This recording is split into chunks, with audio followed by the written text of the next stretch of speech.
তীব্র তাপদাহে নাকাল জনজীবন, এরই মধ্যে উপকূলের দিকে ধেয়ে আসছে ঘূর্ণিঝড় রেমাল।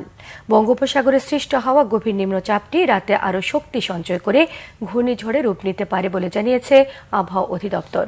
রবিবার মধ্যরাতে অতি প্রবল ঘূর্ণিঝড়ে রূপ নিয়ে আঘাত হানতে পারে উপকূলীয় এলাকায়। আবহাওয়া অফিসের পূর্বাভাস পর্যালোচনায় প্রয়োজনীয় পদক্ষেপ নিতে প্রস্তুত দুর্যোগ ব্যবস্থাপনা ও ত্রাণ মন্ত্রণালয়, জানিয়েছেন প্রতিমন্ত্রী মোহাম্মদ মুহিবুর রহমান। রিপোর্ট করছেন আসমা আক্তার নূপুর।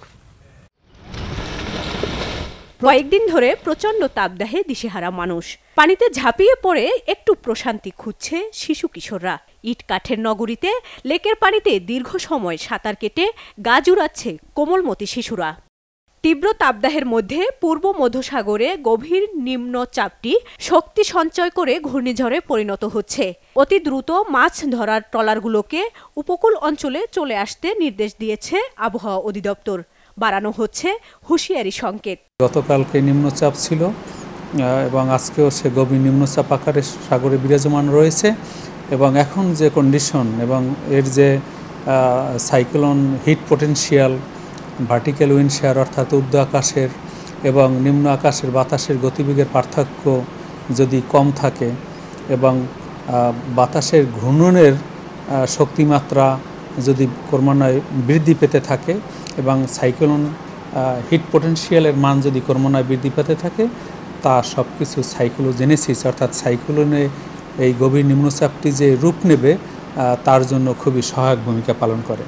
বঙ্গোপসাগর ও তৎসংলগ্ন এলাকায় ঘূর্ণিঝড় রেমালে সম্ভাব্য ক্ষয়ক্ষতি এড়াতে প্রস্তুতি সভা শেষে শনিবার সচিবালয়ে দুর্যোগ ব্যবস্থাপনা ও ত্রাণ প্রতিমন্ত্রী বলেন, ঘূর্ণিঝড়টিতে সাতক্ষীরা থেকে চট্টগ্রামের কক্সবাজার পর্যন্ত ক্ষতিগ্রস্ত হতে পারে। 7 থেকে 10 ফুট উচ্চতার জলোচ্ছ্বাস হতে পারে। ঘূর্ণিঝড়ের ক্ষয়ক্ষতি মোকাবিলায় সাতক্ষীরা, বাগেরহাট, খুলনা, বরগুনা, পটুয়াখালী ও ভোলায় বিশেষ প্রস্তুতির নির্দেশ দিয়েছে দুর্যোগ ব্যবস্থাপনা ও ত্রাণ মন্ত্রণালয়। এই ঘূর্ণিঝড়ের যে খারাপ দিক রয়েছে, এখানে প্রচুর বৃষ্টিপাত হবে, যার জন্য আমাদের পাহাড়ি অঞ্চল বিশেষ করে কক্সবাজার, চিটাগাং পাহাড়ি অঞ্চলে প্রচুর ল্যান্ডস্লাইড হইতে পারে। সুতরাং এই সমস্ত কিছু মাথায় রেখে একদিকে ঘূর্ণিঝড়, ল্যান্ডস্লাইড এবং সমুদ্রের নৌকার বিভিন্ন মাছ ধরা ট্রলার যারা যে অবস্থা আছে সব কিছু মাথায় রেখে আমরা সার্বিক প্রস্তুতি ইতিমধ্যে আমরা নিয়েছি। উপকূলীয় জেলায় প্রায় 4000 আশ্রয়কেন্দ্র প্রস্তুত রাখা হয়েছে বলেও জানান প্রতিমন্ত্রী মুহিবুর রহমান। আসমা আক্তার নূপুর, বাংলা ভিশন, ঢাকা।